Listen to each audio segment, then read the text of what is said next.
Hello, my name is Angelica Coriano. I'm a student at Valencia College in the Bachelor's for Electrical Engineering Technology. This is my video submission for lab number 5. This video will have all parts included in lab number 5, and the timestamps for each part will be in the description box below. This is a submission for Professor Evans for Digital Systems 2114C. We're going to be beginning with part 1 right now. Alrighty, beginning now with part number 1, we were tasked with building this circuit that I'm going to show right here, which is connecting input J to switch 1 and input K to data switch 2, with the preset and clears being connected to VCC. And I connected the output Q to an LED. And this, also the clock, the logic switch A is going to be the clock input, which is the top left corner. This is my circuit right here. And I'll go into how it's wired right now. So here I have IC pin number 7476, which is what came in the lab kit. I'm going to focus in a little bit more. This is my entire circuit. So for this circuit, the first flip-flop has inputs J at pin number 4. I'm going to use this pen right here. Pin number 4, and that's this green wire, which is connecting to data switch 1. Data switch 2 is connected to pin 16, because pin 16 is the K input for flip-flop number 1 on this IC chip. Preset and clear are pins number 2 and 3. 2 and 3 are connected to the row number, to pin number, let me restate. Pins 2 and 3 are connected in the same row as pin number 5, because pin number 5 is connected to the positive rail, which is connected to the 5-volt VCC. So 5-volt VCC, and then this entire row is connected to the 5-volt VCC, which includes pins 2 and 3, which are the preset and clear, and pin 5, which is the VCC entrance of this entire pin. Pin number 13 right here is connected to ground, which is coming from this generator. So this generator has my ground, and that is pin number 13. And pin number 1 right here is jumped and connected to logic switch A right over here. I'm going to put it on high even though the board is not on. So that is what is acting as the clock signal, which is pin number 1. So we have clock, preset, clear. So pin 1 being clock, pin 2 being set, pin 3 being clear, pin 4 being 1J, which is connected to data switch 1. Pin 5 being connected to the 5-volt VCC. And then going up on top, pin 13 being connected to ground, which is connected to this ground right here.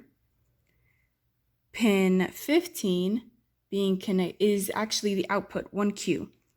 Pin 15 right here, 1Q, is connected to LED number 3. It was the closest LED. So that's where we're going to be observing the output of this flip-flop. And pin 16, which is the input K, is connected to data switch 2. And that is how my circuit is wired. So beginning now with section D of part 1, we're going to complete the truth table. First thing I'm going to do is turn on this entire circuit. See, everything is connected. I'm going to let it focus. There we go. And the first output we're getting is, the first input it's asking for is 0, 0. So switch 1 is J, switch 2 is K. So we have 0, 0. And this is a negative set flip-flop, meaning that when it is in the down of the clock is when it'll react. So when I go down, it started off high, which is why the board was on. Started off already with the Q being high. When I have this at 0, 0, and I toggle my switch and it goes to the down position, which is the down of the clock, it's not changing. So For the output of Q, there is no change. No change. Now, the next one is 0, 1. So I'm going to have 0 for J and 1 for K. And I'm going to toggle my switch from up to down. So this is the down part of the clock, is where it's actually reacting to. And when I have 0 for J and 1 for K, and I toggle and I have 0, I'm in the down position of the clock, the LED goes to 0 and it stays at 0. So I'm going to have that output be 0. Now, when I switch to the next input, which is 1, 0, I'm going to have 1 be high and 2 be 0. And I'm going to toggle my switch so that I can go back down to that negative, that downwards of the clock. And I'm getting a high value for my LED. I'm going to do it one more time just to show. When J is 1 and K is 0, I'm getting a constant 1. Now, 1, 1. That means J is 1, K is 1, and I'm going to toggle my switch. So now it's going to react on the down. I'm getting it off, and I'm getting it on. So each time I toggle and I get to the down portion of the clock, it toggles back and forth between 1 and 0. So for this one, output Q toggles.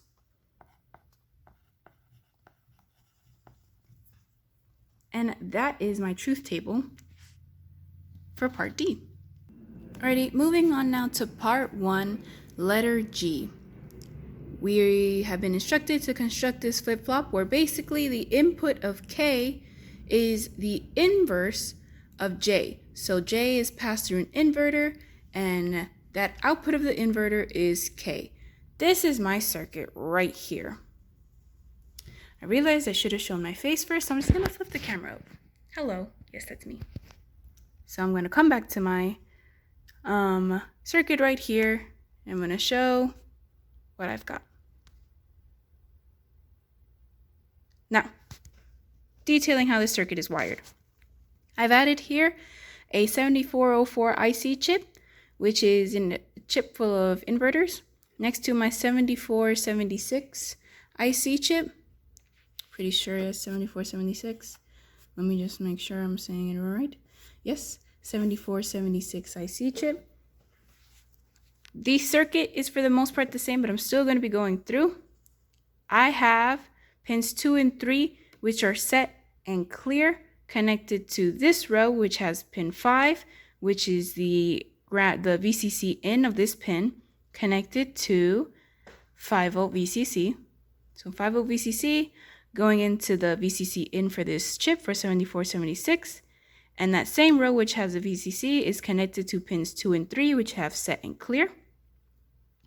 Pin 1 of 7476 is connected to this green wire, which is jumping to logic switch A, which is what we show here. That is acting as the clock of the first flip-flop. So pin 1 is the clock of the first flip-flop and is connected to logic switch A. Pin 13 of 7476 is connected to, just move things out the way, connected to the negative, which is connected to this ground.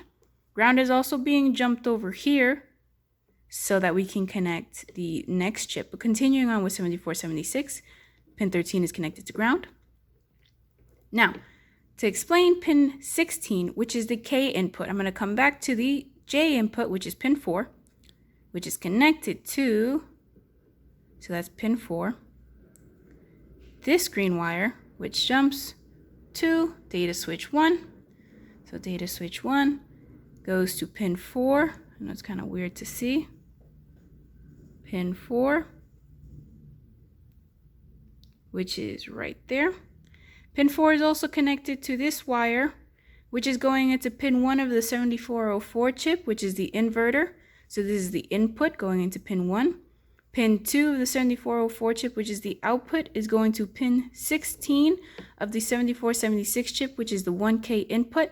So pin 2, which is the output of the NOT gate, is the input of the K of the first flip-flop, which is here, pin 16. And on this 7404 chip, the only other two connections we have are pin 7 being connected to ground, which is why I have that jump coming from ground.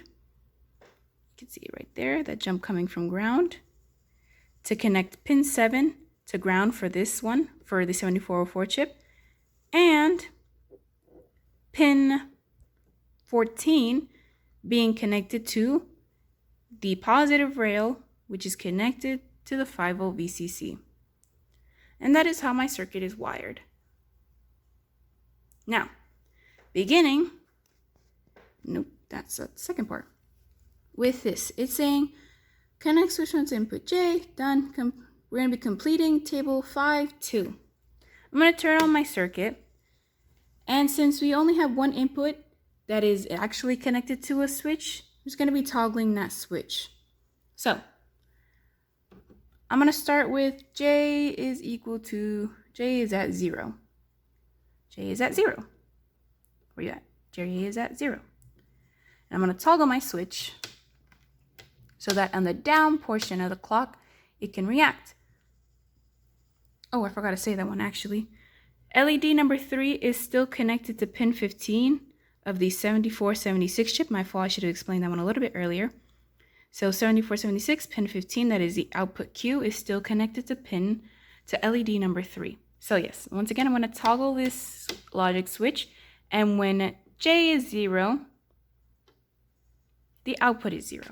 So I'm going to put this right, I'm going to grab my pen. I should turn it on.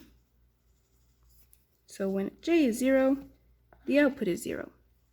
Now let's try it with J is 1.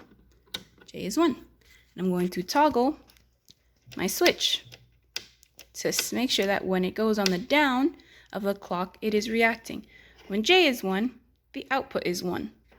So I'm going to put that right here. When J is 1, the output is 1. Now, my circuit is behaving as a D flip-flop because with a D flip-flop, when you put one input, the output is going to match it as soon as the clock is in the position it needs to be. So as you can see here, like if I flip this and I go to high, my LED is not going to change even though I put it to 0. It's once it goes down to the position it needs to be in, which is clock is down, is when my LED actually reacts. So that is how this inverted flip-flop, well, J's input being wired through an inverter and the output of that inverter being K, behaves as a D flip-flop. And that is part 1 of lab number 5. Part number 2. I don't know if you caught that first part. So beginning now with part number 2. I'm going to flip around so you can see this is the circuit we are tasked to switch with all the JKs being connected to a VCC, all the pre's of both flip-flops in the chip being connected to switch 1, all the presets, my bad, all the clears of the 2 flip-flops in the chip being connected to switch 2, both of those switches being set to high, the clock being still connected to the logic switch A. Alrighty, and this is my circuit, which I will be going into depth right about now. So this is the circuit. This is pin number 7476. And this is the way it's wired. I'm going to be going through each pin right now. So pin 1 of this chip is still connected to the logic switch. That's the clock input of the first flip-flop.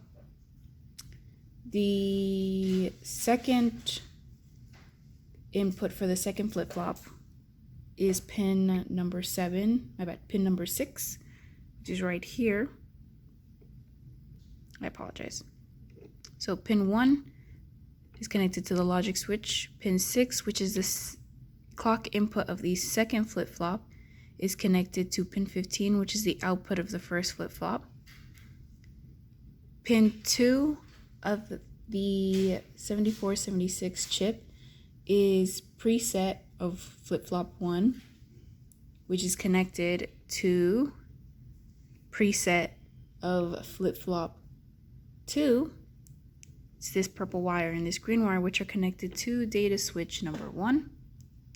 And data switch number 2 is connected to the clears. So the clear of the second flip-flop is pin 8, and that is also connected to pin 3, which is the clear of the first flip-flop. Pin 4 of this chip is 1J, meaning it's the J input of the first flip-flop. It's connected to the VCC, which is jumped between these two, and it's connected to the 5-volt VCC. So pin 4 is connected to that VCC, and it is the input J of flip-flop 1. Pin 5 is the VCC input for the chip. It's also connected to the positive rail. Pin 6 is the clock input, which we said earlier is connected to pin 15. I'm going to show that it's not connected to that brown wire, which is the output of the first flip-flop. It is acting as the clock signal of the second flip-flop. Pin 7 is one of the sets preset of the second flip-flop connected to data switch 1. And pin 8 is the clear of the second flip-flop.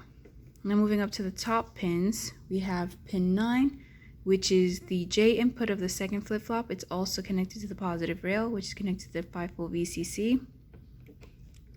Eek.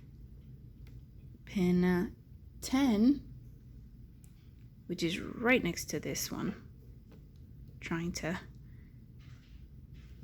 11 is the output of the second flip-flop, and that's connected to LED 0. LED 3 is connected to pin 15, which is the output of the first flip-flop. Pin 12 is the K input of the second flip-flop. It's also connected to the positive VCC. This is the ground input of this chip, which is pin 13. Pin 15 is the output of the first flip-flop, which is connected to LED number 3, and also connected to pin 6, which is the input of the second clock. And then pin 16 is the K input of the first flip-flop and is connected to VCC. So I have all the J's and all the K's connected to the 5-volt VCC. Preset on both flip-flop 1 and 2 are connected to this wire right here. This entire row is connected to data switch number 1, which includes preset for flip-flop 1 and 2. Data switch number 2, which is this one, is connected to both clears for flip-flops 1 and 2. The first pin, which is the clock signal, which is the clock that's going into flip-flop 1, is connected to the data switch. And then you have the middle pins, which are connected to ground and positive. And that is how this circuit is wired. So the circuit is built in that way. I'm going to start with this, which is looking at table number 5-3. Focusing in here on 5.3, I'm going to turn on my circuit. Okay, yeah, everything's on. So QB, as you can see from here, is LED 0. That is the one that is connected to flip-flop 2. And I was right. QB is connected to flip-flop 2. And QA is connected to flip-flop 1. And that is LED number 3. So LED number 0 is connected to flip-flop 2. And LED number 3 is connected to the output of flip-flop 1. So we're going to go through the pulses. Obviously, with no pulses, which is pulse 0, which is like, starting with nothing, we're going to have 0, 0. Nothing there. Decimal count. I think that's a 0, my dudes. So, next one, have 0. We're going to pulse once. I'm going to focus and pulse. And I have QB as 0 and QA as 1. 0, 1. Decimal count. 1. I would think. Q2. I have 1 QB being 1, Q0 being QA being 0, QB being 1, QA being 0. So I have 1, 0. And that's 2. That's pretty cool. And now another pulse, and I have both of them lit. I have 1, 1. Decimal count, that's a 3. If I'm doing this correctly, that's a 0, 1, 2, 3. Looks like it's counting.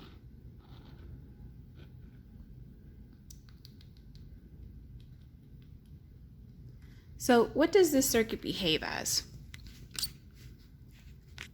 I was gonna say a shift register, but noticing the decimal count, I'm still gonna say that, but it's a little bit different just because you have both J's and K's connected to positive. So it's gonna be delayed to pushing it to the side. So if you notice, they both go clear again on this pulse. 0, 0, 0, pulse 1, 0, 1, it's 1, pulse 2, 1, 0, it's 2, pulse 3 is 1, 1, which is 3. It's almost like a counter. That's pretty cool. So the thing with this circuit, since both J and K are connected to ground, they're going to be consistently toggling back and forth. But since the clock of flip-flop 2 is the output of flip-flop 1, it's a delayed toggle. So when I toggle this one, LED 3 immediately switches. Also why it changes first, because it goes high, low, and it's immediately reacting. This flip-flop is going to react and change and toggle when it goes through a high-low. Right now it's in its high, and now on the low portion it's going to react and give me a 1. And this one has changed to a 0 because I've toggled up and down, so it toggled again on its down. And since this one got an up from the output of flip-flop 1 and now a down from the output of flip-flop 1, it's reacting. So now I'm going back to another up. And this one's still on the down of flip-flop 1. Oh, I flipped the wrong one. So since I toggled up and down, the output of flip-flop 1 reacted to toggle back to 1, and the output of flip-flop 2 has stayed because it needs to see a high and then a low and react on that low. So once I give it another toggle, 3 will also go down to low because it's a full toggle and that's what it's connected to. And this one will react to a low because it's going to go from a high to a low. So besides the fact that it is also counting, it is kind of in a way behaving like a shift register. See if there's an AD part. And that is parts 1 and 2 of this lab. Actually, before ending this video, I do want to include this little section here that we have. So we have removed the clock input from the logic switch A and connected to data switch 3, toggle the data switch 3, toggle data switch 3 5 times and observe the state of the LED. So circuit is exactly the same. Only thing I changed was pin number 1, which is the input of the clock of flip-flop 1, is now connected to, I did data switch 6 because it's closer, made it a little bit easier. And I want to show how it looks as we toggle this switch into it being a data switch instead of a logic switch, which doesn't have as smooth of a transition. So I have pulsed up, down, it's reacted, pulsed up, down, that's 2, up, down, that's 3, up, down, that's 4, up, down, that's 5. But if I do it too quickly, it will not want to. It flips a little, not nicely. So I don't know if you noticed that one. I've slowed down because I do know that when you're jumping from 1 to 0 with the data switches, it's not as smooth and it's trying to catch up and go up and then go down. So I was going slow, but if I go quickly, it doesn't really like to react as well. Why is it being nice now? But it's not as smooth. You do notice at times like that where it will blink at the same time because it's going too quickly. It doesn't have enough time to catch up and go to a nice high to a nice low. It's kind of like pulsing itself as it's trying to go down and up at the same time as quick as possible.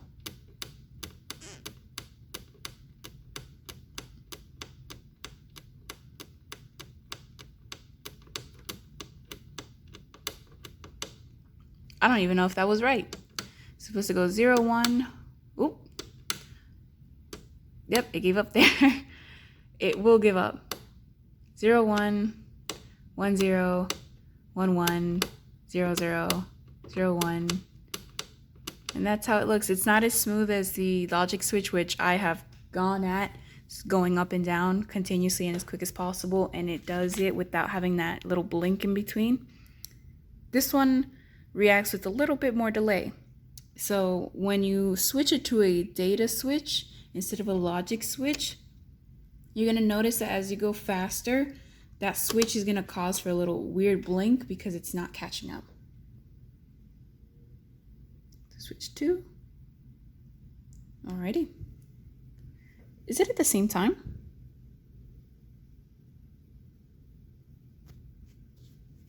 Let me see.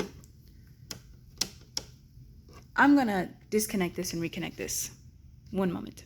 So I reconnected pin 1 back to logic switch A. And now, if you notice something, you know, that's what I expect. Both are lit up. If I toggle switch 2, which is the clear, it clears them both out and restarts. So if I clear this one, it'll restart on LED number 3. And it'll restart. No matter where I'm at, it'll restart it, the whole function, and bring it back again to restarting on LED number 3, LED 0, both LEDs, resetting that, LED 1, LED 2, resetting it. Oh, it's not resetting it, clearing it, toggling the clear switch. It'll start it again. That's how it reacts. And that is the end of lab number 5.